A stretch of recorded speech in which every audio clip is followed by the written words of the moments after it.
Assalamualaikum warahmatullahi wabarakatuh.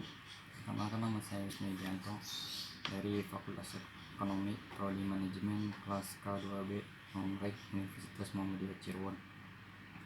Di sini saya akan mereview tugas jurnal mata kuliah Kewirausahaan Islam dengan tema aplikasi pemasaran produk UMKM berbasis Android sebagai strategi meningkatkan perekonomian Indonesia. Adapun penjelasan mengenai tema tersebut yaitu sebagai berikut. Indonesia saat ini tengah memasuki fase bonus demografi yang harus dimanfaatkan dengan baik. Proporsi penduduk muda dengan jumlah lebih dari 25% dari total sekitar 250 jiwa penduduk Indonesia. Untuk itu diperlukan strategi dan inovasi pengembangan UMKM di era ekonomi digital Indonesia. Salah satunya yaitu melalui e-UMKM. Apakah itu e-UMKM? e-UMKM adalah aplikasi berbasis Android yang dirancang untuk memasarkan produk UMKM Indonesia secara online dan terintegrasi sistemnya.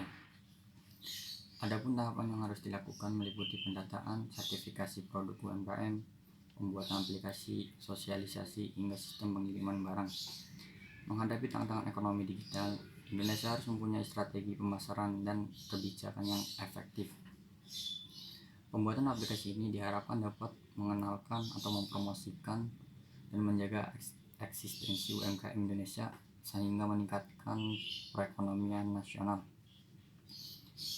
Adapun pihak-pihak yang dipertimbangkan dalam mengimplementasikan gagasan yaitu dalam mewujudkan konsep melalui e-UMKM. Aplikasi pemasaran produk UMKM berbasis Android ini tentunya melibatkan banyak pihak dalam mengimplementasikannya. Pihak-pihak yang dipertimbangkan dalam mewujudkan konsep ini adalah sebagai berikut. Yang pertama, pemerintah. Yang kedua, Kementerian Koperasi dan UMKM. Yang ketiga, Kementerian Ekonomi. Yang keempat, Kementerian Riset dan Teknologi.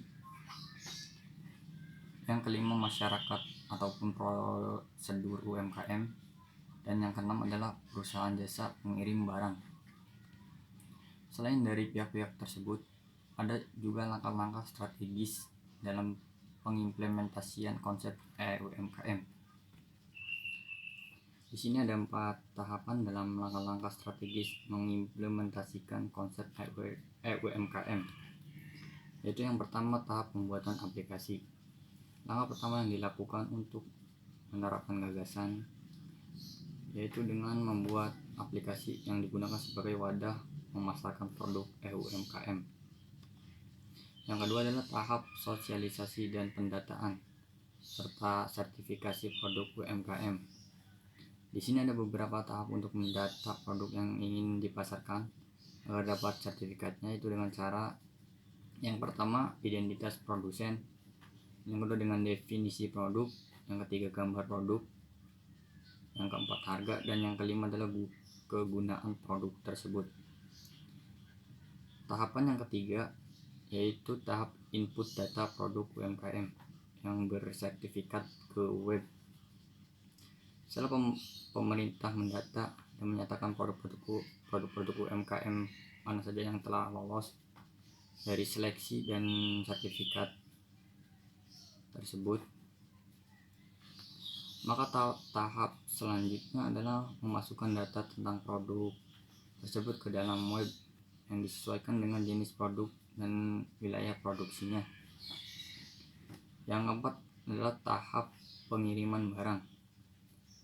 Tahap pengiriman barang tersendiri bisa dapat dilakukan sendiri oleh produsen melalui jasa pengiriman barang yang telah bekerjasama dengan pemerintah. Dari penjelasan di atas dapat disimpulkan bahwa pengembangan UMKM di Indonesia mengalami beberapa hambatan dalam operasionalnya. Pengetahuan para produsen atau pemilik UMKM di Indonesia mengenai teknologi masih jauh dari kata cukup. Kebanyakan produsen di Indonesia masih menggunakan peralatan yang bersifatnya masih tradisional, sehingga biaya produksi malah menjadi lebih tinggi dibandingkan jika para produsen menggunakan mesin-mesin yang modern. UMKM ini salah satu inovasi baru untuk memasarkan produk yang berbasis Android dan internet, dan UMKM ini juga telah diawasi oleh pemerintah. Dengan adanya UMKM diharapkan mampu untuk meningkatkan perekonomian nasional yang lebih baik lagi. Mungkin sekian yang bisa saya sampaikan mengenai UMKM, aplikasi pemasaran produk UMKM berbasis Android sebagai strategi meningkatkan perekonomian Indonesia. Kurang lebihnya mohon maaf. Wassalamualaikum warahmatullahi wabarakatuh.